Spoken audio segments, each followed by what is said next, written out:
కుమారుణ్ణి పోగొట్టుకున్న తల్లిదండ్రులారా, భర్తలు పోగొట్టుకున్న భార్యలారా, తండ్రులు పోగొట్టుకున్న పిల్లలారా, అందరము కూడా మనకంటే ముందు వెళ్ళిన వారంతా అక్కడ వెయిటింగ్ లో ఉన్నారు. ఇంకా చెప్పాలి అని అంటే మన కోసం వెయిట్ చేస్తున్నారు వాళ్ళు. అయితే వారున్న చోటికి, వారు నీతిగా యథార్థంగా బ్రతికి నెమ్మది పొందే చోటికి వాళ్ళు వెళితే, వారున్న చోటికి నువ్వు నేను మనం వెళ్ళగలమా అనేది అది ఒక ప్రశ్న మన జీవితంలో ఎప్పుడు మన కళ్ళ ముందు వేసుకోవాలి.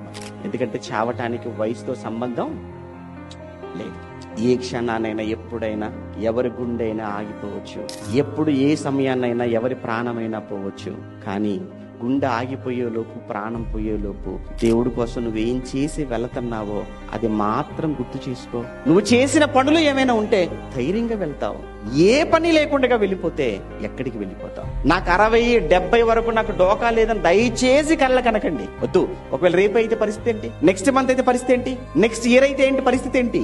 ఏ క్షణాన్న కన్ను మూసినా నెమ్మది పొందే చోటుకు, పరదేశకు, దేవుడు ఉన్న లోకానికి మనం వెళ్ళగలమా అనేది ఒక ప్రశ్న మనం వేసుకొని దయచేసి మన జీవితాన్ని, మన ఆలోచనలు తప్పుగా ఏమన్నా సరి చేసుకునే ప్రయత్నం చేద్దాం.